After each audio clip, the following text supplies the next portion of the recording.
Hi friends, welcome to my channel Sowji ideas and vlogs. అందరూ ఎలా ఉన్నారండి? నేనైతే చాలా బాగున్నాను. ఈరోజు ఫ్రైడే వ్లాగ్ అండి ఇది. నేను పోస్ట్ చేయడం కుదరలేదు, అందుకే ఈరోజు పోస్ట్ చేస్తున్నాను. టైం వచ్చేసి 7 అయింది. ఇప్పుడే సూర్యుడు అయితే వచ్చేస్తున్నాడు. నేనైతే ఫ్లవర్స్ కోసుకురావడానికి వచ్చాను. ఇది మా కమ్యూనిటీలో ఒక సైడ్ ఉంటుంది అనమాట, ఇట్లా వాకింగ్ ట్రాక్ లాగా. దాని సైడ్ నాటేశారు. చాలా పూల మొక్కలు ఉన్నాయి. మందార మొక్కలే రకరకాలుగా ఉంటాయి. ముద్ద మందారం, వైట్ మందారం, బేబీ పింక్ మందారం. అది పూలైతే పెద్దగా లేవండి. అందరూ ఎర్లీ మార్నింగ్ వచ్చి కోసేసినట్టున్నారు. మామూలుగా అయితే ఎన్ని పూలు ఉంటాయో చాలా పూలు అయితే ఉంటాయండి ఇక్కడ. కానీ అందరూ ఎర్లీ మార్నింగ్ వచ్చి కోసేసినట్టున్నారు. ఇక్కడ ఉండని చెట్టు అంటూ ఉండదండి. అన్ని రేగి చెట్టుతో సహా అన్నీ నాటేశారు. ఇదైతే చూడండి, మల్లెపూ చెట్టు నిండా ఉన్నాయి మల్లెపూలు. అయితే మల్లె మొక్కలు ఎంత బాగున్నాయో, స్మెల్ కూడా మంచిగా వస్తున్నాయి.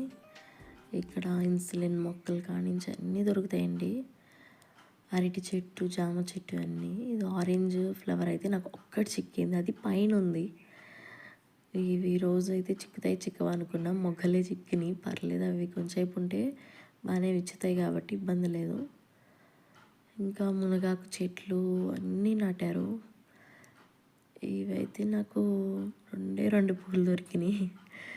జామ చెట్లు, సపోటా చెట్లు, దానిమ్మ చెట్లు అన్నీ. ఇదైతే వైట్ మందారం చెట్టు.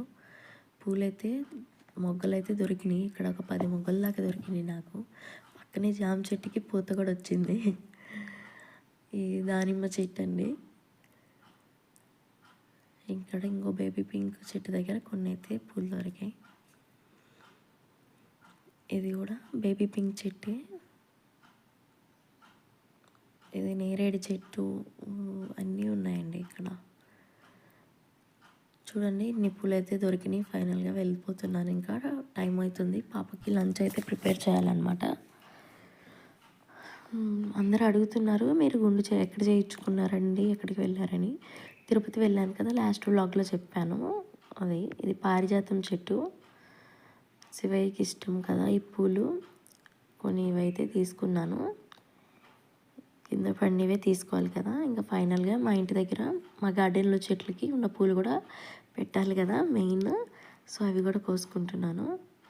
మందార పూలు, అలాగే గన్నేరు పూలు అవి దొరికినాయండి. మొత్తం పూలన్నీ ఇన్ని. ఈరోజు స్వామివారికి నిండుగా పెట్టచ్చు. ఎంత హ్యాపీగా అనిపించింది ఇన్ని పూలు పెట్టి ఆయనకి పెడితే. మరిన్ని వీడియోస్ కోసం please like, share, subscribe my channel Sowji ideas and vlogs. Thank you for watching.